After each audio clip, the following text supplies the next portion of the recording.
Good morning, good afternoon, everyone. Let's give a few seconds more to enable people to connect.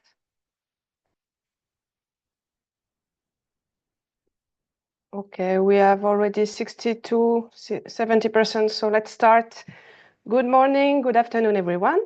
So I am Florence Tonois from UN Nutrition, and this will be my pleasure to moderate the first N4G Outreach Group webinar today on mobilizing commitments for the Nutrition for Growth Summit. This webinar is for everyone in countries, every constituency willing to learn about how to best commit for nutrition under the N4G framework, register and support others to register in the run-up to the summit that will take place in Paris, France, at the end of March and beyond. Let me start with a few housekeeping rules. This webinar offers English and French interpretation. There will be a second webinar tomorrow at 4 p.m. Paris time with English and Spanish interpretation. Please choose your own language under interpretation at the bottom of your screen. The meeting is being recorded. And if you have any question for our speakers, please submit them using the Q&A button at the bottom of your screen. We will work to respond either in the Q&A window or live. And if we do not get to all the questions, we will share responses later. Feel free to introduce yourself and share relevant resources or experience in the chat. Okay. So our purpose today is to ensure countries' nutrition stakeholders are equipped with information and tools to support stronger awareness for country commitment making. For that, we will first unpack key information and how to navigate N4G vision, roadmap, commitment guide, then explore how to engage at country level to support smart commitment making, review progress on past commitments, explain how to navigate the Nutrition Accountability Framework, the NAF, to register commitments through sharing relevant tools such as the Sun Civil Society Network Advocacy Toolkit, and finally give you time for Q&A sessions. Okay, so let me now introduce our first speaker, Mr. Johan Chambaud, coordinator of the N4G International Advisory Group, who will set the stage of N4G vision, roadmap, and mobilization, among other key tools. Johan, if you are ready, you have the floor for a maximum of 10 minutes. Thank you. Thank you, Florence. Good morning, good afternoon, good evening, everybody. Thank you for joining us today. So my name is Johan Chambaud, and I oversee the Secretariat of the N4G International Advisory Group, which is the international arm of the N4G Paris governance, chaired by Patricia and Goran from Côte d'Ivoire and Afshan Khan from the Sun Movement Secretariat. I will start this webinar by giving you a brief overview of the vision for N4G Paris, a document developed by the French Ministry of Europe and Foreign Affairs with input from the International Advisory Group. The document is publicly available on the N4G website, and the link will be put in the chat. I will also give you an overview of how to engage in N4G Paris from the two-pager document developed by the Outreach Group for country stakeholders. Most of you here are very familiar with the global situation on nutrition and the challenges that N4G Paris aim to address. Allow me to remind some of them. Nutrition is fundamental to human rights and social development. Enshrining fundamental rights, it is essential for the health and well-being of populations and play a crucial role in economic growth, poverty reduction, resilience to climate change and other shocks, and other development goals. It is directly linked to the achievement of SDGs 2 and 3 and has an impact on the achievement of 11 of the other SDGs. But malnutrition remains a major global challenge, and it is affecting all countries. Many are facing a double burden of malnutrition with the coexistence of various forms of undernutrition and overweight and obesity, a risk factor for diet-related non-communicable diseases. To remind some figures we are dealing with, poor nutrition is a leading cause of almost half the deaths of children under 5. In 2022, over 148 million children under 5 suffered from stunting, 45 million from wasting, and 37 million were overweight. Deficiency of essential vitamins and minerals affect at least 1.6 billion women and young children. 1 woman in 3 suffers from anemia. Adolescents and the elderly are also highly vulnerable to malnutrition. The world is facing multiple crises that hinder progress towards the Sustainable Development Goals and have impeded progress in ending malnutrition.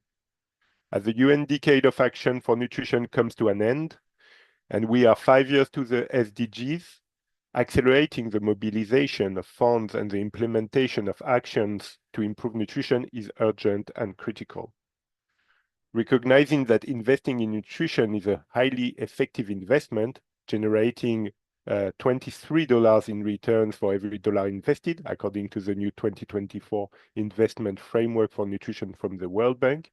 The government of France is hosting the Nutrition for Growth Summit in Paris in March 2025 and calling for, I quote, decisive and bold political and financial commitments to scale up our ambition in the fight against malnutrition in all its form and accelerate progress towards the achievement of global nutrition targets by 2030. N4G is the main global pledging moment for nutrition, happening every 4 years. The Tokyo N4G Summit mobilized in 2021 27 billion in financial commitments and generated 396 new nutrition commitments in 78 countries. N4G Paris called for a qualitative and political shift from one of increase in humanitarian funding for nutrition to an effective, efficient, sustainable long-term efforts based on scientific evidence to prevent and control all forms of malnutrition. N4G Paris is thus a key opportunity for revitalizing momentum and action for nutrition and generating new funding and investment in nutrition along with ambitious political commitments. Therefore, the 4 objectives of N4G Paris outlined in the vision are: 1. Put nutrition at the heart of sustainable development policies through coordinated action across sectors and across political processes. 2. Make the fight against all forms of malnutrition a universal cause, as nutrition is a fundamental human right and no one should be left behind. 3. Create continuity between past and future N4G summits and establish a continuous trend to expand commitments to good nutrition.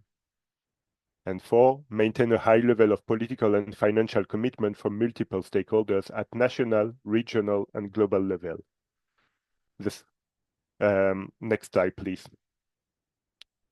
The summit will generate a coordinated set of new commitments from a wide range of stakeholders, including governments, donors, international organizations, civil society organizations, philanthropies, the academia, and others. It is an opportunity to make nutrition visible and gather a broad range of stakeholders through multi-stakeholder platforms for nutrition when they exist and collaborate in a transparent process on the development of ambitious commitments to achieve national and global nutrition goals. Stakeholders are encouraged to address the multi-dimension of nutrition through integration of nutrition across sectors. 6 thematic areas were identified for N4G Paris, and the international governance has developed thematic recommendations to guide commitment makers. These themes are nutrition, health, and social protection, nutrition and transition towards sustainable, climate-smart and resilient food systems, nutrition and resilience to crisis, nutrition and gender equality, nutrition, data, research, artificial intelligence, and innovation, and the last one, financing and accountability for nutrition. My colleague Marie Derling will provide more detailed information on how to prepare commitments for N4G Paris, unpacking the available guidance. Next slide, please. So how to engage? N4G presents a unique opportunity to address gaps in national nutrition plans, revisit the targets, bring nutrition higher in the agenda. As country stakeholders, United Nations, international organizations, civil society organizations, others, you are encouraged to come together in a coordinated way, including with the French embassies that are engaged in the countries, to support the host governments in making ambitious and smart financial and political commitments at N4G Paris.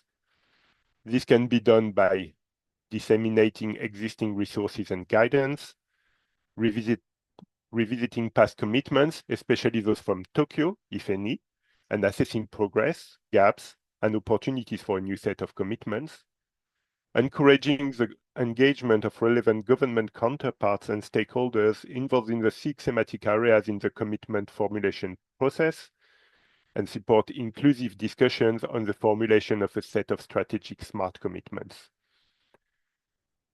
The engagement needed may differ if your country is part of the Sun movement or not. The Sun movement secretariat has provided guidance and information to the Sun government focal points and others. In most Sun countries, a dedicated technical assistance provider is also supporting the process. Next slide, please. So if you are in a Sun country, the government Sun focal point is the convener for the preparation of commitments through the Sun multi-stakeholder platform. Reach out to the Sun focal points if you haven't yet and wish to engage in the process. It is already ongoing. Join the process in place and contribute to the discussion and reflection with the unique inputs and perspectives your organization brings. In 17 Sun countries, there is no dedicated technical assistance provider, and your organization may wish to offer a more in-depth support on the commitment formulation process based on the need identified by the government. In non-Sun countries, the support can involve reaching out to government nutrition leads and key nutrition actors to brief them about the summit. They would likely have received less information about the summit than in Sun countries and may require more in-depth briefing. When reaching out, consider doing it in a coordinated manner with other stakeholders and use the existing resources that will be presented to you today. You can help also in coordination with the French embassy, ensure the invitation reaches the right person, and contact the French embassy to confirm invitation to the summit, help follow up through the usual contact at the government that it had reached the right person. While participation of countries is limited, all countries are invited to make a commitment. In coordination with other stakeholders, consider offering your support to the host government for unpacking the resources and guide the process of formulating commitments. Next slide, please. And I don't have much time, so I will go quickly through the overview of the summit structure, just presenting the different building blocks. So the main conference, the summit main conference will take place on 27 and 28 of March, and it will be composed of plenary sessions around the thematic that I mentioned earlier, and roundtable on Nexus, cutting across different themes which aim to break the silos of the thematic structure. From 26th of March, there will be a village of solutions for nutrition, open to the public on the first day, where innovative solutions for the fight against malnutrition will be presented, and there will be 30 booths in the space, although the list is not yet available. A series of side events will take place between the whole week from 24 March to 28 March. They have been selected after a call for application. Maybe some of you have submitted an application, and the result will be shared shortly. There will be 2 inside events, also a scientific conference led by the AFD with French research institution, and a finance in common inside event for development banks. Finally, there will be an outside event, Nutrition is Everyone business, organized by the Paris Peace Forum with ATNI and GAIN and for the private sector. So more information on the program will be made available on the N4G Paris website soon. This is just an overview. I'll end up here. Thank you for your attention, and back to you, Florence. Thanks, Johan. Dear participants, please feel free to post your questions on the Q&A section and comments in the chat. We'll address them during the dedicated session and also beyond. So I will go straight to our second presenter, Mrs. Marie Derling, Nutrition Advocacy Advisor at the World Food Programme, who will go deeper into the commitment guide and principles of engagement, thematic annexes, and the outreach group 2 pager guidance note. Marie, you have the floor. Thank you very much. Good morning and good day, good afternoon. I don't know if we have a good evening too. We might. I know that we have quite broad participation. So I will be talking through a little bit the different guidance documents that have been developed to support stakeholders who want to make commitments at the summit. There are a couple of different documents that have been put together under the leadership of the government of France with the International Advisory Group for N4G, which includes nutrition stakeholders from international organizations, from governments, civil society organizations, and other nutrition actors. And the purpose is really to help stakeholders who want to make commitments to ensure that these commitments are comprehensive, that they're smart, and that they're formulated in the kind of best possible way to achieve real change in nutrition. And there are a couple of different documents, and I will help kind of navigate those in this little presentation, because we know it might feel a little bit daunting with many documents. So we will try to unpack them here. So there is an overarching N4G commitment guidance, which is available currently online in English and French. There is also 6 thematic annexes that are supportive of this main document, providing a bit more in-depth information around different thematics. And there will also shortly be a summary version of these 6 thematic annexes available. And in terms of these guidance documents, we know that it's a lot, and these documents are not necessarily intended to be read like a novel from A to Z, back to back. Of course, you can do that if you wish, but there is also a way to kind of use them and look at the kind of main headings and refer to the sections that you need when you need them, and kind of go deeper into some sections when needed, and kind of go back and forward as needed. So starting with the main commitment guide. Yes, next slide was already there. Perfect. We stay here. So I will talk you through the main content that then can be used as a reference point. So it contains some overarching guidance on how to develop strong commitments. It has some recommendations that are specific to Paris 2025 in terms of guidance on what the French government would like to see at the summit. There is some guidance in general about how to make smart commitments, and we will hear a lot more about that by the Global Nutrition Report later in this webinar. There's a section about holding inclusive national consultations for formulating commitments. There is also guidance on how to register commitments in the Nutrition Accountability Framework, or the NAF. And there is also principles of engagement for stakeholders who wish to make commitments at the summit. Next slide, please.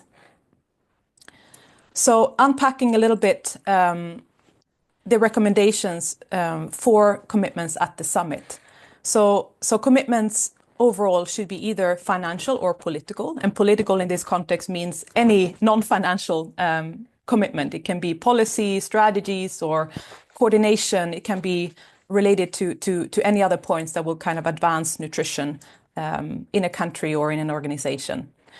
And it's recommended that commitments should align with the 6 themes of N4G, which we will unpack a bit more shortly, but also recommending that this should be done in a holistic way. So not necessarily only focusing on a health lens, but looking at how to address nutrition in a multi-sectoral way, because we know that nutrition needs to be addressed in a multi-sectoral way to have real impact.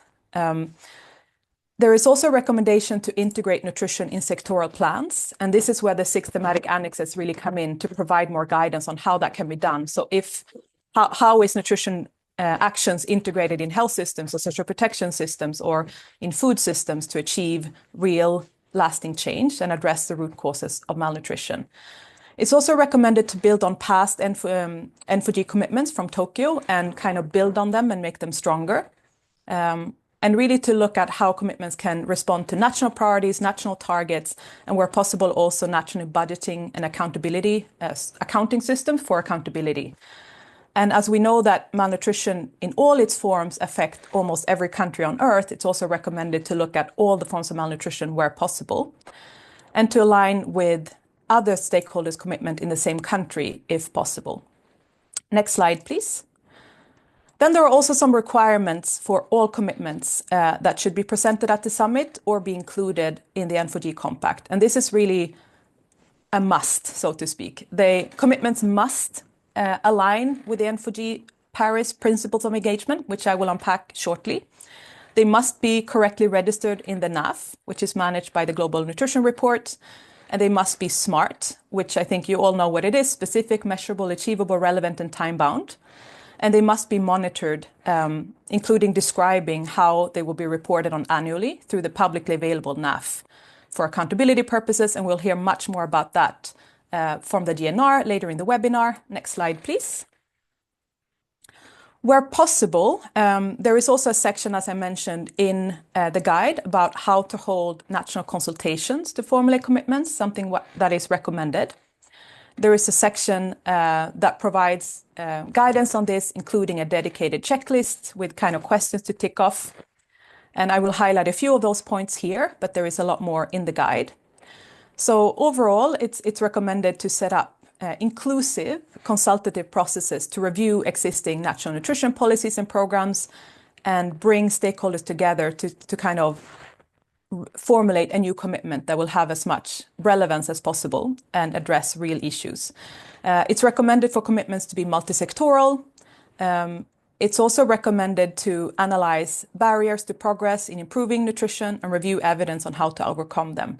In terms of how to bring stakeholders together, we know that in many countries, there are existing platforms for coordination of different stakeholders and actors for nutrition. Of course, in most sun countries, we have multi-stakeholder platforms, so those can be leveraged. In other countries, there might be other setups that could be used. And beyond that, it's also really recommended, where possible, to go far and wide and ensure a comprehensive consultative process that includes participation of those impacted by malnutrition, including children and youth.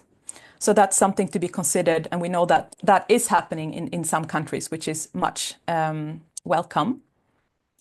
And finally, as well, it's recommended to really ensure that commitments are evidence-based and that they're protected from conflict of interest and unwanted influence. Next slide, please. So I will talk a little bit about the principles of engagement. I will not talk through all the details, but I will give you a bit of a flavor of what that is and what that contains. So overall, this is set up as in Tokyo to ensure that all stakeholders can come to the summit and make sound commitments, and that we will have trust between all the stakeholders and that we can manage conflict of interest. And there are some overarching principles for the summit that build on the Sun Movement principles of engagement that refers that all stakeholders should kind of align with more broadly, and they are now on the screen. I will not read through them because I know I'm running out of time, but this is to give you a flavor of what that is. Next slide, please. There are also then some absolute requirements and binding rules that all stakeholders must align with and respect if they are to make a commitment at the summit. Some of those are mainly relevant to the private sector, but some are relevant to all. And these have to do with respecting human rights and really fundamental ethical considerations. So that includes, for example, fully complying with the International Code of Marketing of breast milk substitutes, but also a number of others, as you can see on the screen. And you can refer to them in more depth, but that is to give you a sense of what is expected and also who cannot make a commitment at this summit. Next slide, please. Now we'll talk through a little bit what you can find in those 6 thematic guides. So in addition to this overarching document, there are these 6 thematic annexes that have been developed under the leadership of UN agencies with input from a wide range of nutrition stakeholders. And the purpose is really to provide more in-depth guidance on these 6 main themes that includes health and social protection, transition towards sustainable, climate smart and resilient food systems, and resilience to crisis, gender equality, data research, artificial intelligence and innovation, as well as financing and accountability for nutrition. So those are the 6 main themes, and there are 6 guidance documents for each of those 6 themes. There is they're all developed to a standard content. They contain a brief background with evidence relevant to this topic, It has an overview section of why these commitment areas are strategic and will accelerate progress on nutrition. It has a call to action with kind of overview, broad recommendations on what commitment in this area could look like. And then it contains a very specific table with concrete examples of what smart commitments could look like in each thematic. And on the next slide, which we go to now, I'll show you a little bit what that looks like. So as you can see here, I'm zooming in on an example here to show what the table with sample commitments look like. And this is from the Health and Social Protection document. So as you can see here, there are examples that are very concrete, very specific, and it has examples of what different stakeholder groups could commit to and at different levels. So as you can see here, there are commitments for governments, for donors, for civil society, and looking at both national and global level. You also have examples of subnational commitments, for example. So these are not to be prescriptive, but it's to give a sense of, but these have been really well thought through in terms of what are some concrete areas that would really kind of move the needle if you want to integrate nutrition in health systems, for example, or in social protection systems. How do you go about that? Or if you want to make a financial commitment, what would be kind of impactful, concrete ways to really progress change? And these are currently not available online, but they will very shortly be available. And apologies for that delay, but these will be shared very shortly. So I will stop here because I know we have much to cover in the remaining webinar, but definitely we welcome any questions in the Q&A section that comes shortly. Over to you, Florence. Thanks very much, Marie, for those tools and important insights. We'll have a Q&A session at the end, but there are already a lot of questions that are not answered yet in the Q&A section. So I'm kindly asking the other panelists to have a look and respond live to those questions. Otherwise, we'll keep a relevant one for the end of the webinar. Let us move now to advocacy, with a 10 minutes presentation, and it will be 8 minutes now on mobilizing and amplifying ambitious commitments through advocacy action by Mr. Irshad Danish, chairperson of the Sun Civil Society Network Global Nutrition Report Stakeholder Group, co-chair and senior advocacy advisor for Asia Region, Nutrition International. Irshad, go ahead. You have the floor for a bit less than 10 minutes. Thank you. Thank you very much, Florence, Johan, and Marie, for setting the stage and insightful overview of a commitment making guide. Civil society is very much involved in commitment mobilization, and you can say civil society is at the heart of mobilizing ambitious commitments across the Sun countries. And since CSOs work closely with the communities at the grassroots level, so we understand the ground realities better. And this is why we advocate for commitments that are not just aspirational, but also actionable, impactful, and truly reflective of the needs on the ground. So our approach is captured in the abbreviation GRASS, which stands for grounded in reality, reaching stakeholders and decision makers, advocating for smart commitments, and shaping momentum and strengthening accountability. So when we talk about grounded in reality, so we actually ensure that commitments are informed by the lived experiences of communities, particularly those most affected by malnutrition. And this grounding ensures that commitments address real needs and challenges, making them both relevant and impactful. We actively collaborate with other partners, as we did with World Vision and others, to host nutrition dialogue. And similarly, we are collaborating with the different partners, including UN and other Sun networks at country level.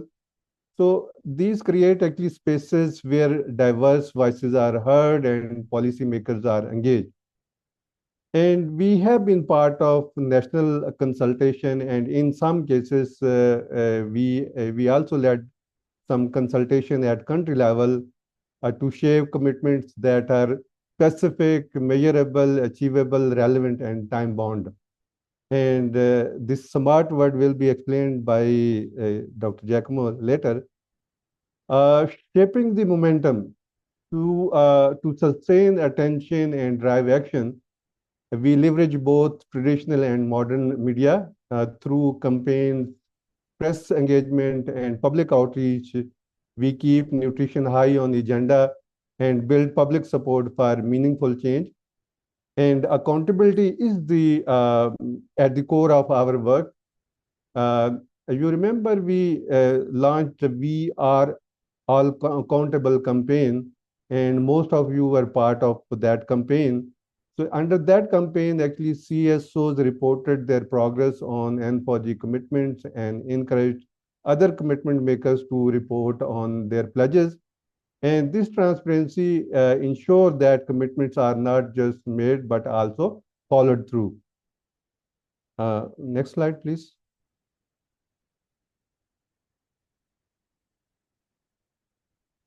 Thank you. To strengthen civil society's role in mobilizing N4G commitment, Sun CSN has developed a comprehensive advocacy toolkit, which is, you can say, a centralized resource to support effective commitment making.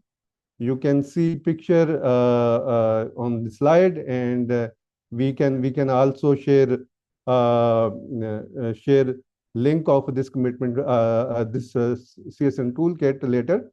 So basically, this toolkit serves as a one-stop hub for all summit resources, ensuring easy access to essential material.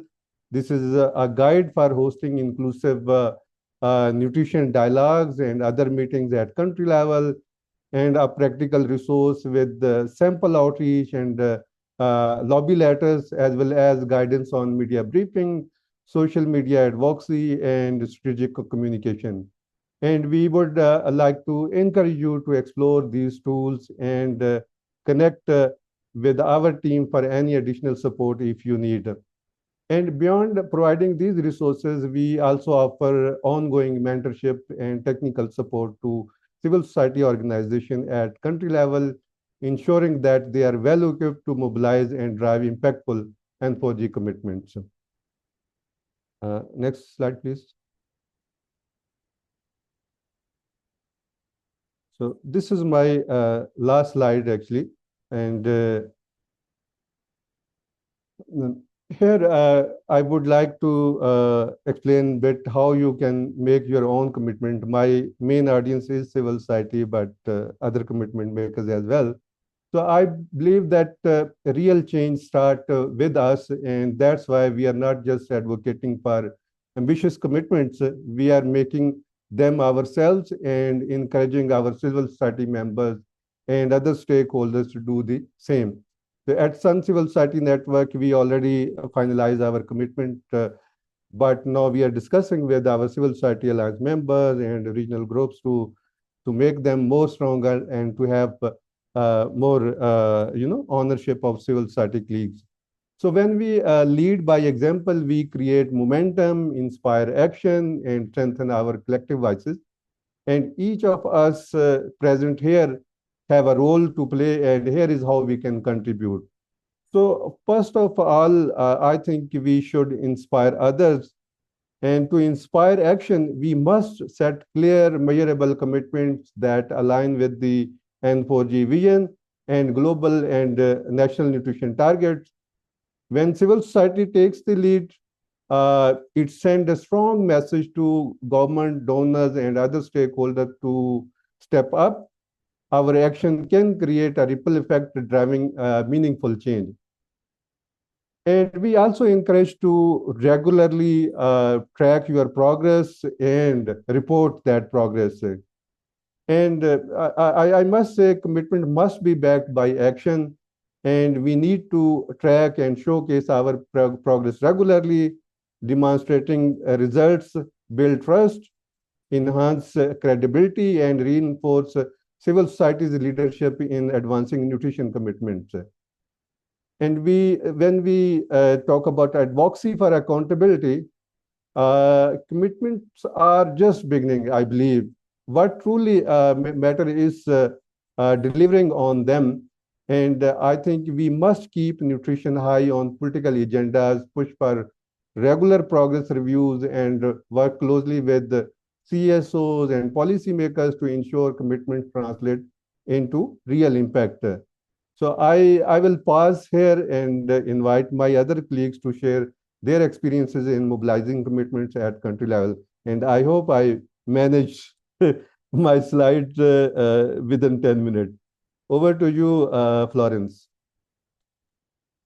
Thank you, Rashad. That was perfect. Thank you for those insights on how civil society can really give the greatest push and mobilizing government commitments. Now we will indeed be going to country experience sharing about commitment process with two interventions from panelists in the civil society as well as from a UN perspective. So first, let me give the floor to Dr.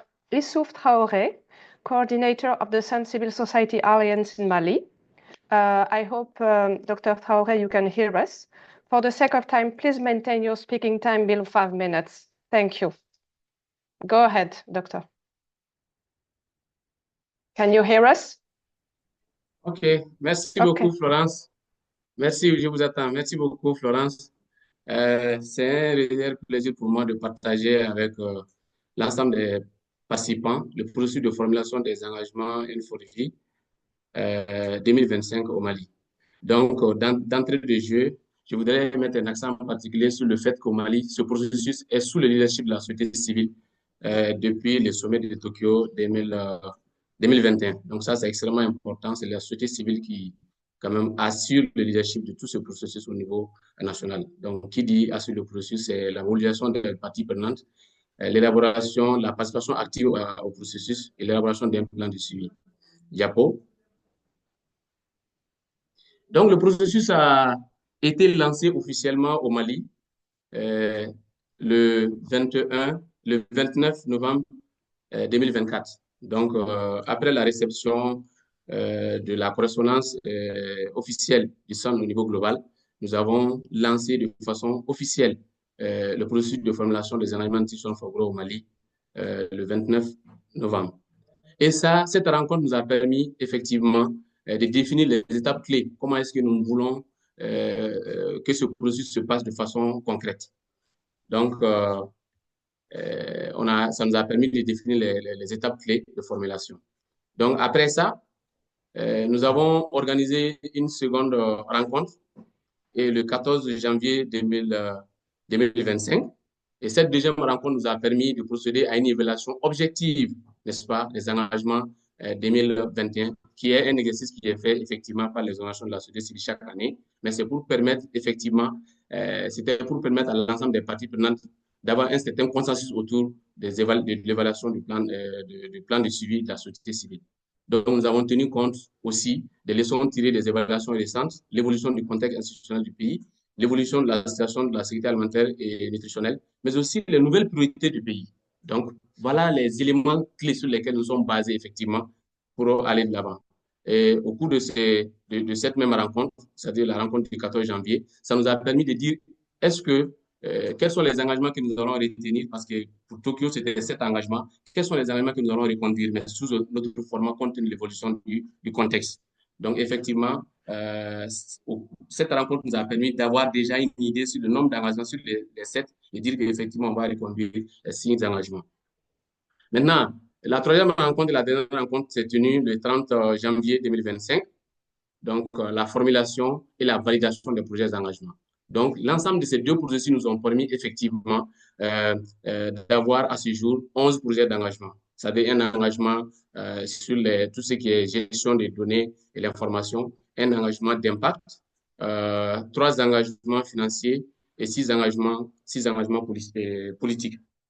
Maintenant, les 4 nouveaux engagements sont en lien avec le genre, avec la protection sociale, l'information et les données, mais aussi les systèmes alimentaires. Et au-delà de ça, ce qui ne ressort pas ici, c'est que nous avons insisté sur le fait que toutes les parties prenantes au processus, que ce soit les Nations Unies, les donateurs, la société civile, que chacun s'engage en dehors de l'État. Donc là, ça a été un élément, un message que nous avons fait passer. Donc, les prochaines étapes, c'est vraiment la validation technique qui doit se faire autour d'un cadre que l'État même a mis en place, auquel participent l'ensemble des départements sectoriels, à peu près 17 à 18 ministères, donc qu'on appelle les comités techniques intersecteurs de nutrition. C'est ce cadre-là qui va valider techniquement les engagements, et après, ce serait les engagements politiques maintenant, la validation politique des engagements. Donc, allez-y, Senjapo. Donc, voilà un peu ce que j'avais à partager avec vous. N'hésitez pas, comme je n'ai pas eu assez de temps, n'hésitez pas effectivement à poser vos questions. Ça sera avec plaisir que je vais les répondre, quoi. Merci beaucoup. Merci, Dr. Traoré, pour cette intervention rapide. I will give the floor to the next speaker. We already have the slide, so the question will be online, and we will try to address them later during the Q&A section. So without waiting further, I will give the floor to our next speaker. Let us welcome the UN perspective in supporting commitment making. And let us hear from Mrs. Malohat Shabanova, nutritionist at WFP in Tajikistan. Malohat, you have the floor. Can you hear us? Yes. Thank you. Thank you. Good morning, good afternoon, colleagues and partners. My name is Malohat. I'm a nutritionist with UN World Food Program in Tajikistan. And it's an honor to speak with you today about our efforts and experience in mobilizing commitment for nutrition, for the Nutrition for Growth Summit. So in Tajikistan, our commitment to enhancing nutrition and changing life has been unwavering. Here I will share with you our progress, the challenges encountered, and the invaluable lesson learned we had from our efforts. Our work was implemented in 2 phases. The first phase was dedicated in supporting the country in taking stock and reporting on 2021 commitment. For this, we established a core group dedicated to reviewing and providing inputs for the progress report. The C4N SAN local consultant, in collaboration with the core group, supported the country to prepare a progress report against existing N4G commitment. The second phase of the work was focused on development of the new commitment.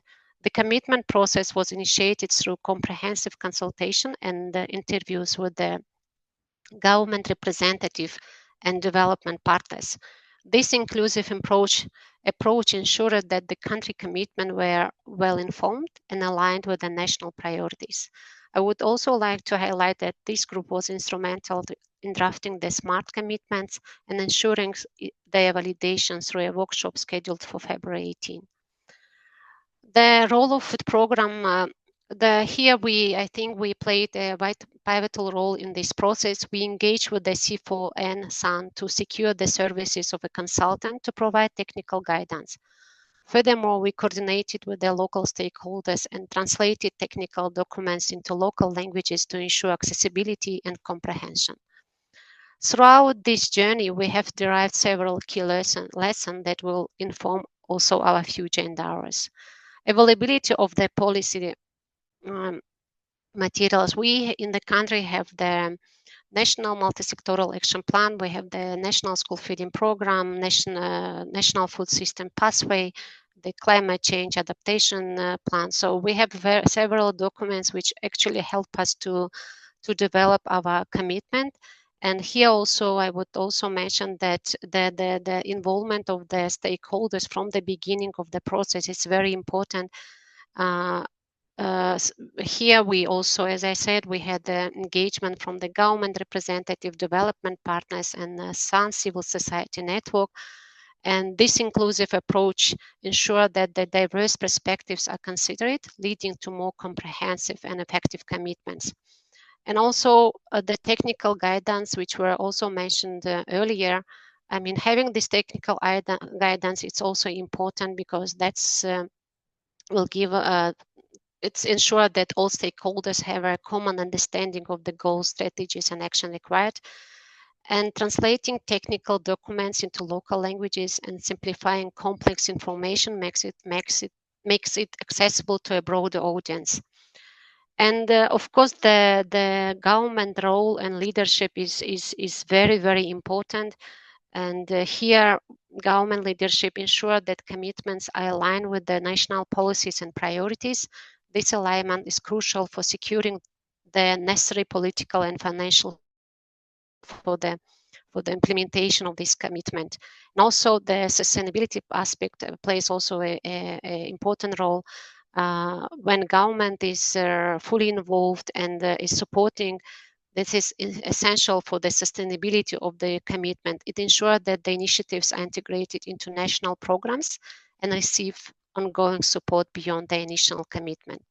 So in conclusion, our experience in Tajikistan underscores the significance of collaborative and well-coordinated approach to mobilizing commitment for nutrition.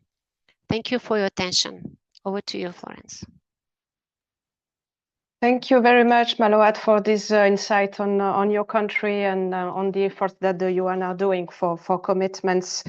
It really gives the flavor of how things works at country level, and how commitment making is all about balancing between realism and actually ambition. I propose we go straight to a first Q&A session before a last presentation from the GNR. So we have been trying to compile the questions that are left without a response in the chat. And so some have been answered already, and other we can eventually respond live. So we can start addressing some question here. Let us start with one from Liberia, actually, that is being not really answered in the chat. I think it's something for the Ministry of Foreign Affairs from France. So I'm not sure we have the response now to that question, or do we have something to say on that? Johan, maybe you can take the floor on this one.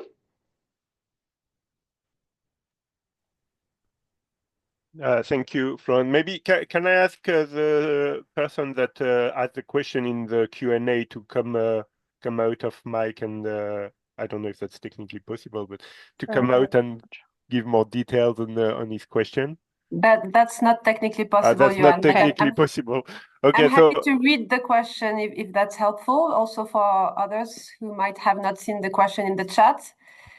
So the question is from a National Youth Coordinator of the Sun CSN Alliance based in Liberia. And he's keen to know if there is any updates from host country embassies on their readiness and preparedness to mobilize localized resources to support the participation of the civil society at the summit. So support from the embassies at country level. So yeah, I think this is a question for the French Ministry of Foreign Affairs that is not here in this call today. So I don't know. We will share after the webinar the email address to send questions that cannot be answered today, and we will help also to follow up with the French on this.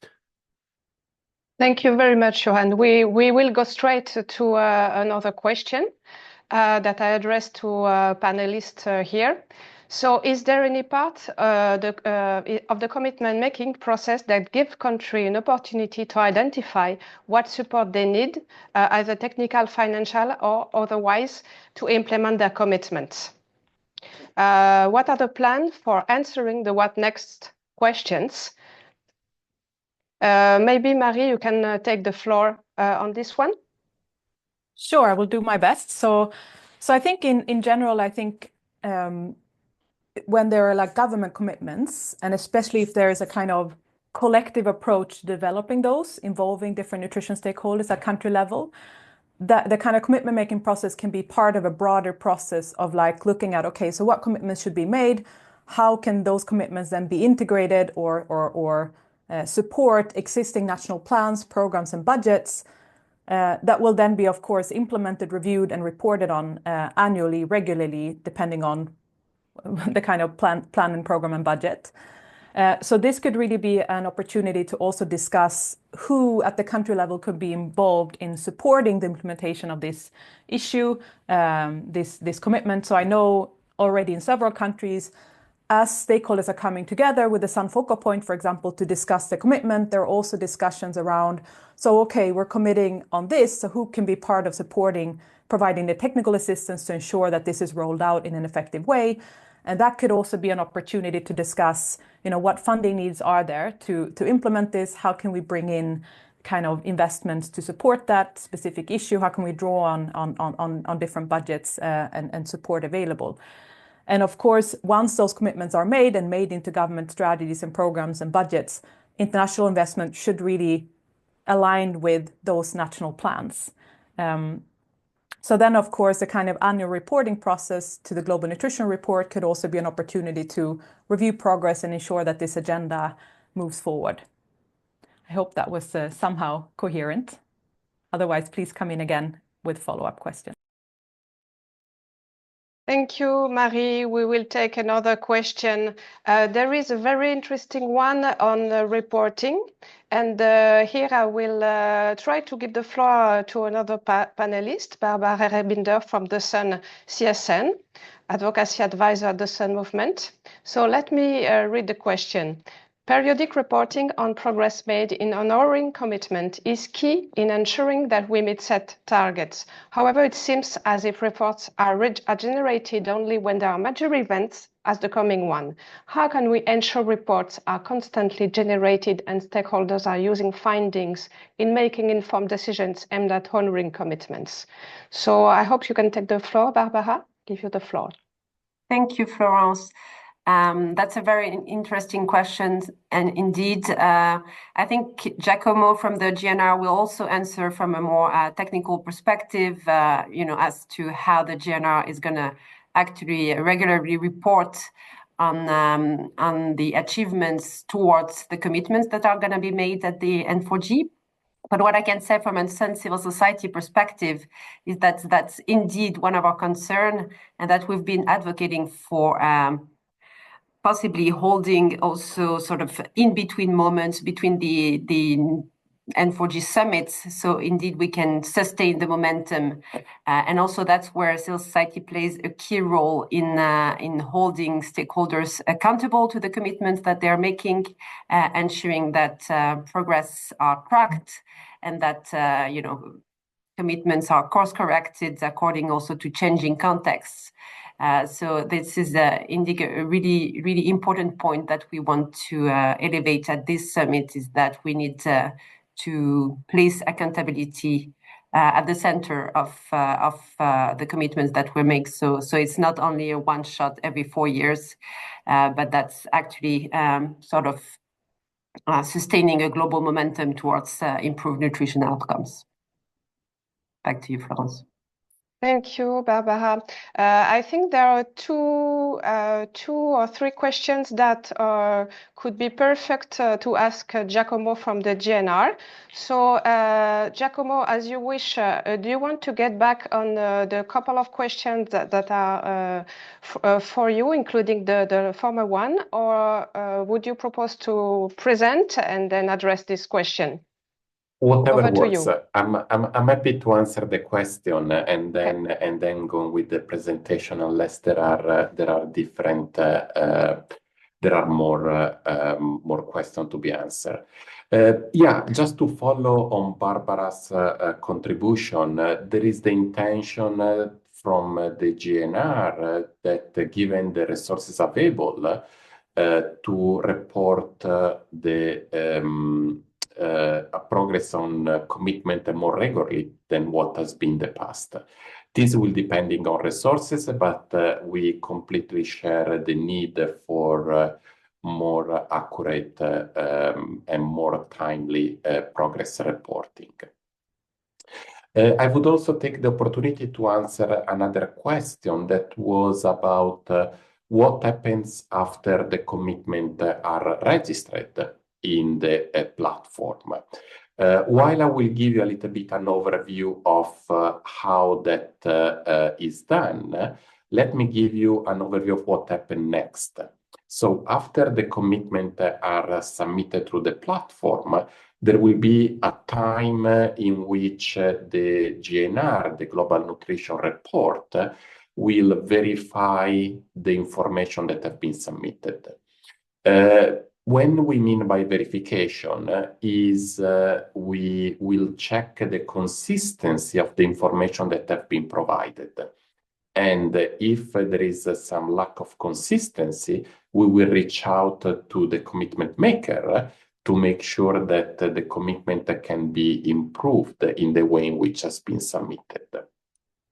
Once the commitment has been verified, will be posted in the Nutrition Accountability Framework Tracker, and that's where it will be made publicly available. There will be a regular progress reporting in which the GNR will reach out to commitment makers, and those will have the opportunity to submit their progress, as it was done last fall for the previous set of commitments. So this is a little bit in a nutshell what will happen after the commitments are submitted. I will provide a little bit more details specifically for the commitment submitted for the N4G during my presentation. Thank you very much, Giacomo. This is clear. Indeed, we'll hear more during your presentation that you will do in maybe 1 minute after last question that we will take, and then we will keep some other question for a second Q&A session. So there was a question about mention that commitment could either be financial and non-financial and must be in line with a certain pillar. 6 pillars. I would like to get clarity around those 6 pillars mentioned. So maybe Johan could take the floor on this one. Thank you, Florence. So as I mentioned in my presentation, there is 6 thematic areas that have been identified. 3 are core areas and 3 are cross-cutting or transversal areas. They were shared before in the presentation, but I can remind them. The core areas are nutrition, health, and social protection, nutrition and the transition towards sustainable food systems and climate, nutrition and resilience to crisis. The cross-cutting areas are nutrition and gender equality, nutrition, data, research, innovation, and AI, and financing and accountability for nutrition. In the question, so you said commitment must be in line with the 6 pillars. I'd like to clarify that commitments does not have to be in line with these 6 pillars. So these 6 themes have been picked by France to guide and to provide a frame for recommendation on some areas of commitment. It is recommendations, it is indicative. There are some examples, and the international advisory groups have been doing some work to think about what could be commitments around these 6 areas. But the areas are inherently overlapping, so it doesn't mean that commitment makers have to make commitments by area. They should make commitments in a way that works for them and addresses the nutrition challenges that they face in the countries based on multi-stakeholders platform discussion. So just to clarify, the 6 thematic areas are to support countries making their commitments, but countries are not asked to make commitments for each of the 6 thematic areas, or even to only focus and consider the thematic areas when making their commitments. Thank you very much for that. It was clear as well. I propose that we go to the GNR presentation before opening a last session for Q&A. So it will enable us to make a triage of the most relevant question to address live for your ease. So Giacomo, are you ready for your presentation? Yeah. Thank you, Florence. Please go ahead. Thank you, and good morning and good afternoon, everyone. So my name is Giacomo Zanello. I'm the co-chair of the Independent Expert Group of the Global Nutrition Report.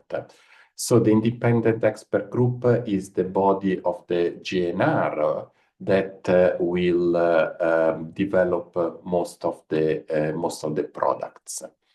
The GNR is hosted by Pat, and that's why you might have seen a communication from Pat regularly. So what I'm going to do in the next 10-12 minutes is to build very much in what other presenters have shared, and show you how actually the commitment the commitment are registered through the Nutrition Accountability Framework. The Nutrition Accountability Framework, and we can see from the next slide, from this slide, is it was launched in 2021 and is an independent and comprehensive platform for the registration of nutrition commitments. Smart nutrition commitment, actually. And there is quite a lot of emphasis on providing a platform, a system that indeed provide commitment maker the ability to submit a smart commitment. So the Nutritional Accountability Framework, or NAF as we call it, is not just the platform in which a commitment maker can submit their commitment, but also is an archive in which commitments are made available to the public, to everyone. So everyone can access to the platform, can download the commitment, but also can check the progress. And that's where the progress is published as well. So I mentioned this emphasis on the smartness. And as we can see from the next slide, the whole Nutrition Accountability Framework has been built around the smart commitment. The information that commitment maker will need to submit as part of their submission are strictly and clearly mapped on the 5-dimensional smartness. So specific, measurable, achievable, relevant, and time-bound. In this slide, we are showing how each of those dimensions is mapped with a specific information that is indeed mapped in the survey that are part of the application for a submission. What I'm going to do in the next few slides is reviewing those 5 different dimensions and the different information that are mapped to those dimensions. So first, how you access to the NAF.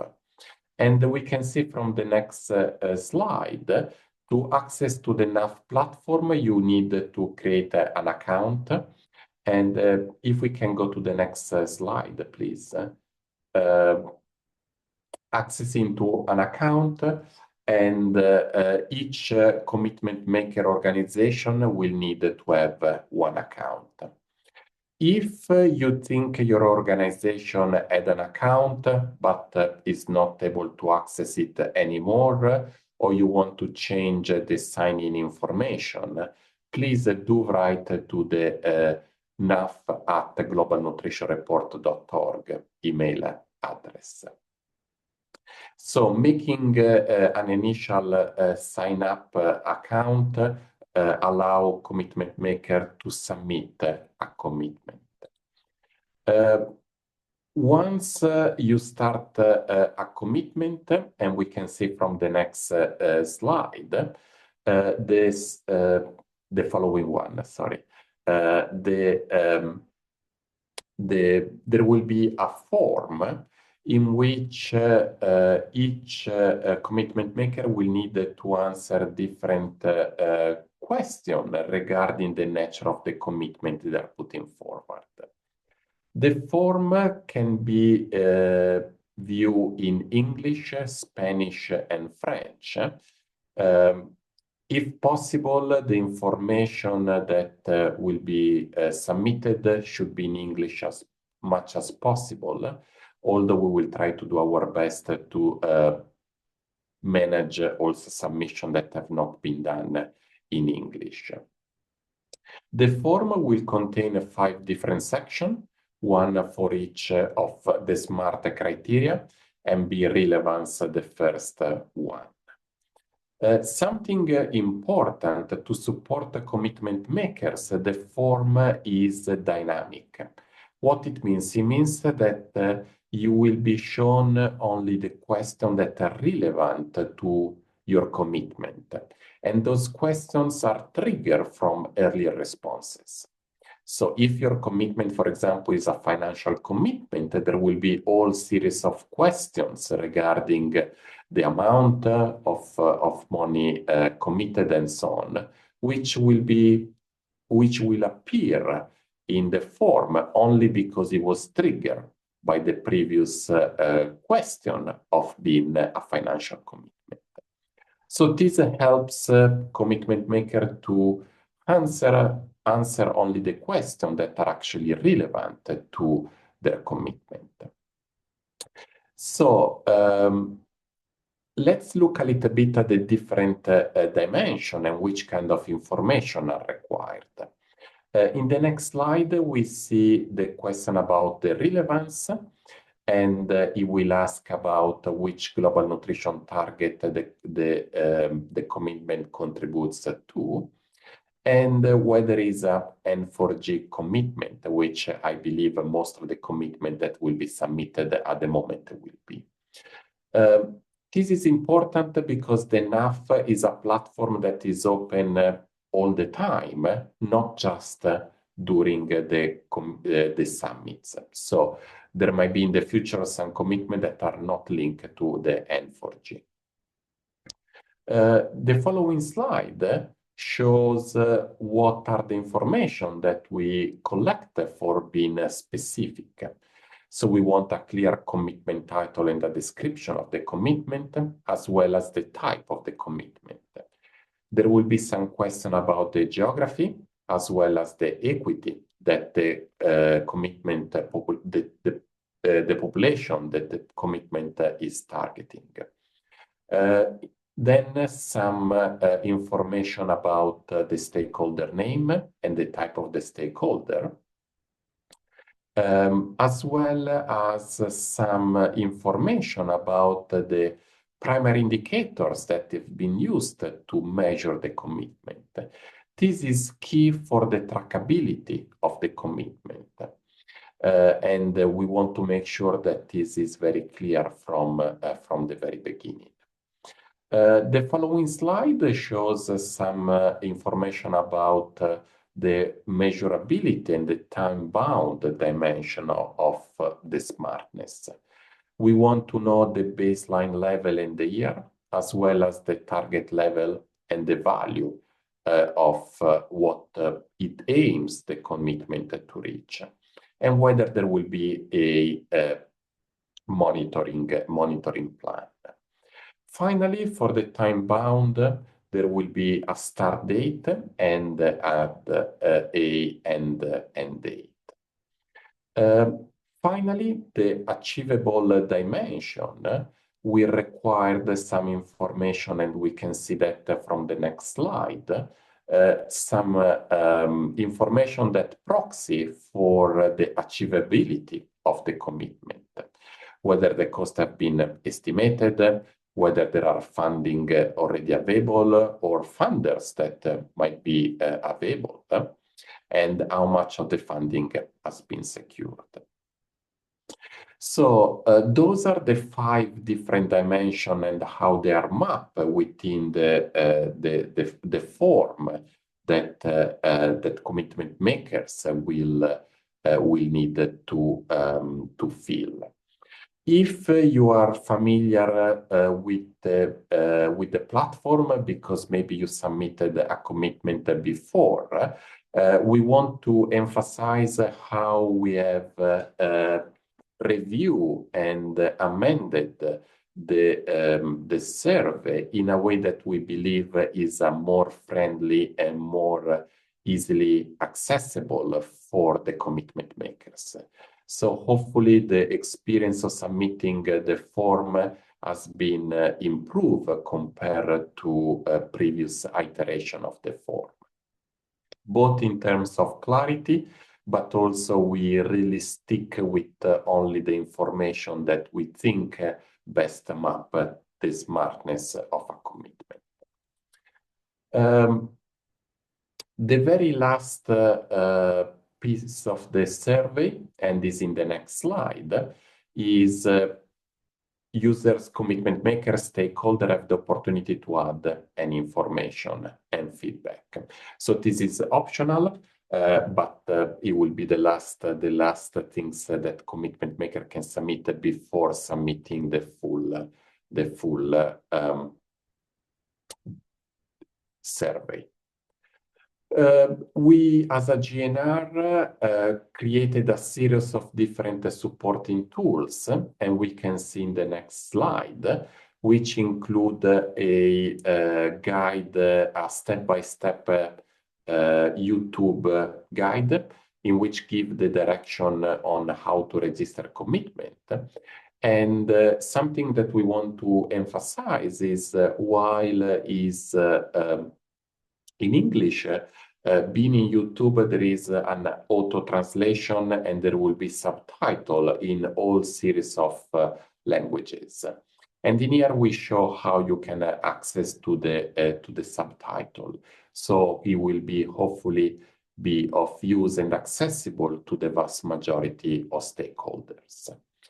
We also have a PDF with a reference guide, and this is in the next slide, with both the form that can be filled in advance if needed, but also some guide on what we are expecting for each of those fields to be filled with. This is available in English, French, and Spanish. So this is in a very brief what how the NAF work and this how to submit the commitments in the NAF. Just let me conclude with kind of a timeline of what will be from now on going on. This is in the next slide. So the NAF was the submission for this N4G summit in Paris was launched at the end of December, and we can see from the next slide, please. We are doing some basic checks in an ongoing basis, and the commitments that will be submitted by the end of February will be considered in the summit annex shared at the N4G. So this is a document that is compiled for the summit, in which will include all the commitments that have been submitted by the end of February. Subsequently, there will be some verification and the smartness assessment, as I mentioned previously. So the GNR will contact the commitment maker from which the stakeholders, from which the commitment requires some clarifications. June 30th is the last date for commitment to be considered for the N4G Paris. And the GNR will continue the verification and smartness with the date of November for the posting and dissemination of the commitments in the NAF tracker. So they will be available to everyone to be accessed. So this is, I know that is a lot of information in a very short period of time, but I'm happy to answer any question that might be available. If you require any additional support or you have any question later, please do reach out to the NAF at globalnutritionreport.org email address, and I'm sure someone will help you. So thank you so much for your attention, and happy to answer any question there might be. Thank you very much, Giacomo. I think you already answered a lot of questions during the presentation. In the meantime, we saw a lot of very technical questions about commitments. Some of them have already been addressed in your presentation. We'll give the floor to the colleagues and to you later. I saw one about who in the ministries can make commitments? Can two ministries can make commitments? Really, it's better to commit as government stakeholder to coordinate among government entity to do one commitment per government entity. For this, I'm sure. There is a few other things. Let me also give the floor to the panelists regarding the mention of the Nutrition Integration Compact. Marie, you wanted to say a few words about this one? Yes, absolutely. So we have had some conversations and presentations touching on nutrition integration and integrating nutrition into different sectors, kind of plans and policies. And I wanted to flag that the UK's FCDO is working on an initiative to give visibility and accelerate action on nutrition integration, which is relevant for the summit and beyond.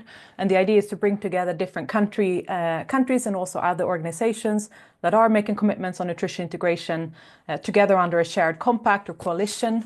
And it's really about kind of integrating nutrition into like nutrition objectives, services, activities into policies, investments, and interventions in other sectors or systems like food, agriculture, health, social protection, etc. And this is a way to kind of bring stakeholders together to raise the profile and facilitate support to implement these commitments. And if you're interested in learning more about that, you can reach out to Doreen Hashimi from FCDO. If you want more information, let us know. If you want us to convey the email address, we can share that over email. Thank you. Thank you, Marie. We'll give the floor again to Giacomo because there is one or two other questions that have been asked live and that is ready to respond to. Giacomo, the floor is yours.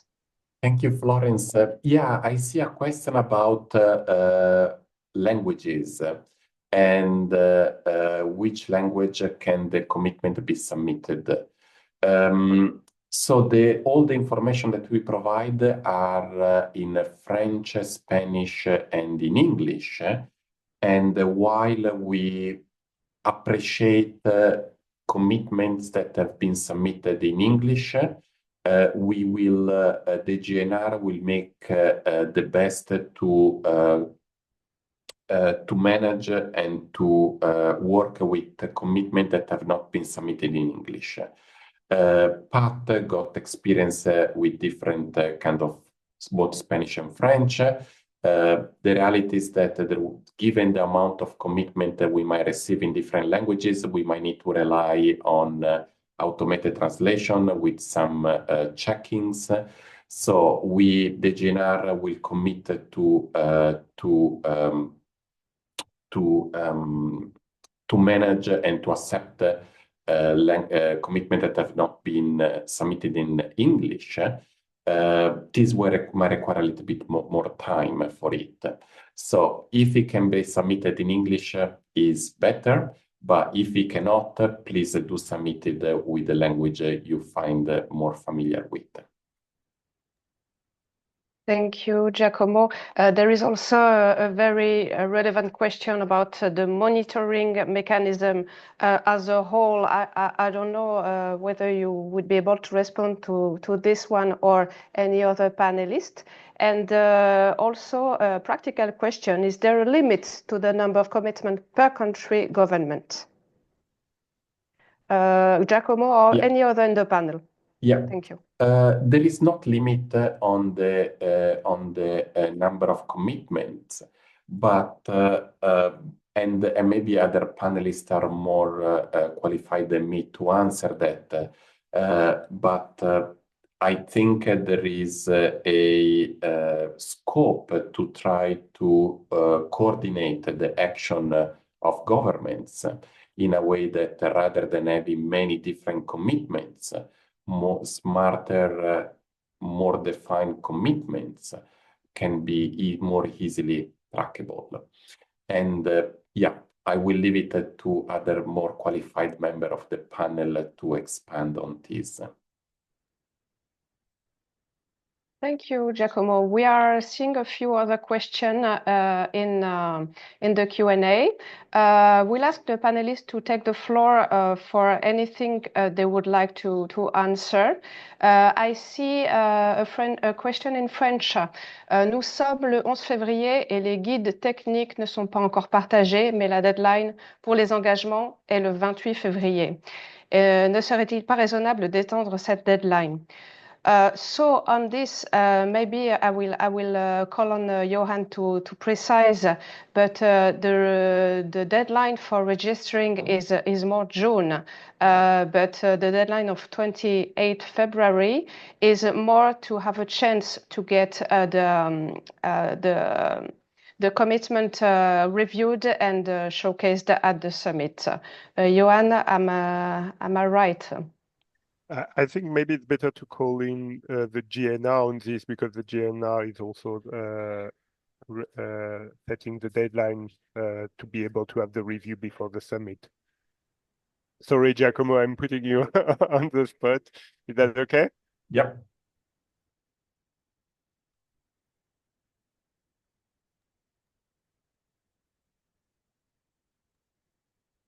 So about the deadline of the commitment, the real deadline of the commitment. Yeah.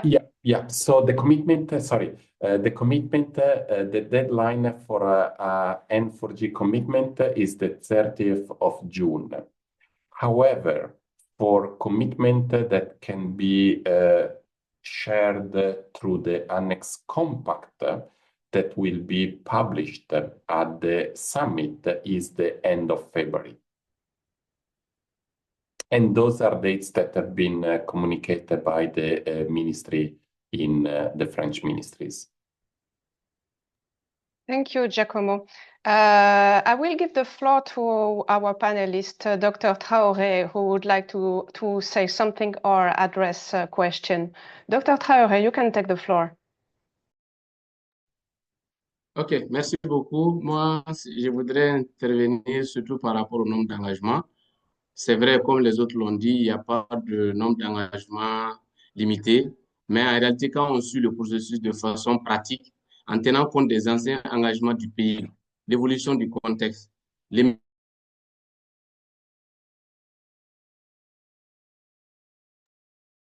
émergence des nouvelles priorités et qui ont eu lieu dans le pays, il n'est pas très conseillé d'aller à beaucoup d'engagements, parce que tous ces éléments-là nous orientent sur la capacité du pays à mettre en œuvre les différents engagements qu'on doit prendre, quoi. Donc, c'est ce que moi j'ai dit. C'est pas limité, c'est vrai, mais si on tient compte de l'évaluation des engagements antérieurs, de l'évolution du contexte, des nouvelles priorités étatiques, on ne peut pas aller à des engagements on ne peut pas dépasser un certain nombre. Voilà ce que je voulais dire. Merci beaucoup. Thank you, Dr. Traoré. Any compliments to that question that the other panelists would like to bring? No, otherwise, I see an interesting consideration in the Q&A section that I'm not sure the panelists can answer like this, but it's about the NCD issue. How does it address, how the N4G addresses it? It really depends also on the commitments of the countries. Malnutrition is overnutrition and undernutrition, and we are addressing more and more both sides. So also we can say that this summit has really put a big emphasis on principles of engagement of non-state actors, including the private sector, to fight against malnutrition. But I will leave the floor to other panelists to complement on this one, which is a quite wider question. I see that one of the panelists has raised her hand. Go ahead, Barbara, no problem. Thank you, Florence. I just wanted to answer another question on the How are the local communities, including women and PWDs, involved in giving feedbacks in terms of impacts and sharing knowledge and level of accountability?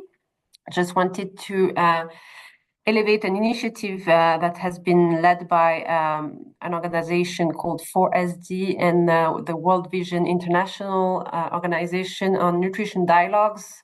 The Sun Civil Society Network has been a mobilizing partner for this initiative, and the idea was exactly this, to really consult local communities and vulnerable people, including women and children, in remote communities, to really elevate their concerns and perspectives and bring that to the N4G summit. So over 300 dialogues have been conducted at national and subnational levels, and this will be reported on at the N4G summit. There is a synthesis of all these dialogues that is being prepared currently by the teams and will be published in the lead up of the summit, and hopefully we'll also have a stand available at the Solutions Village, so we can really elevate these perspectives within this global moment. Back to you, Florence.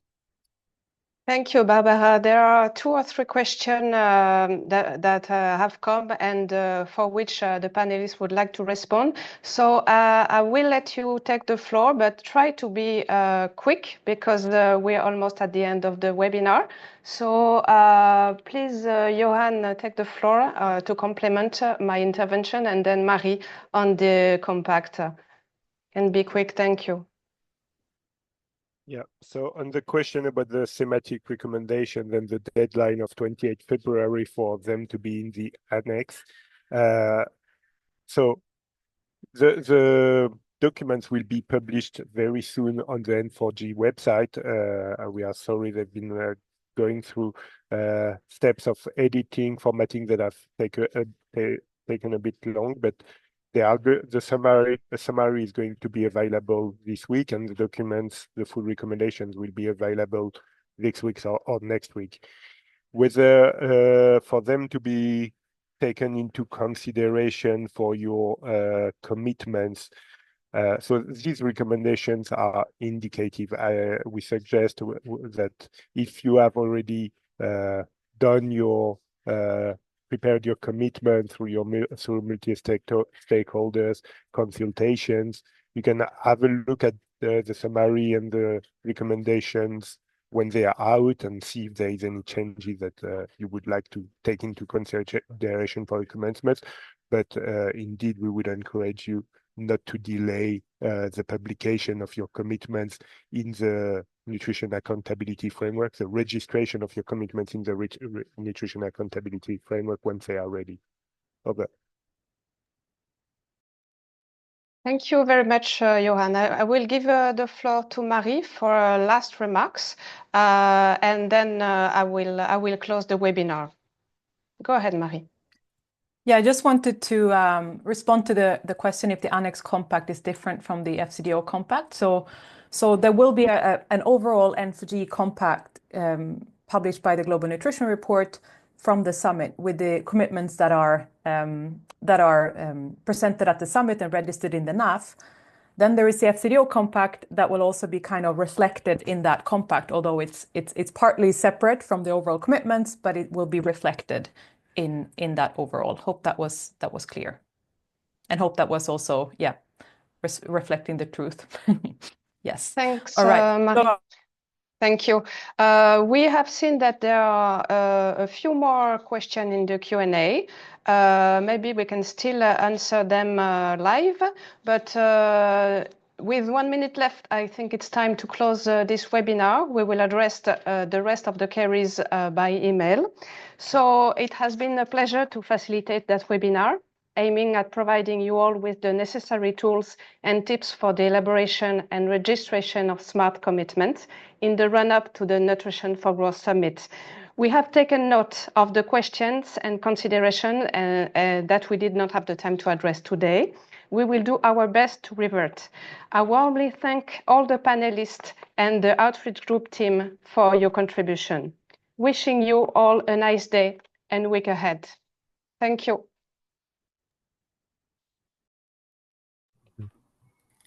Thank you.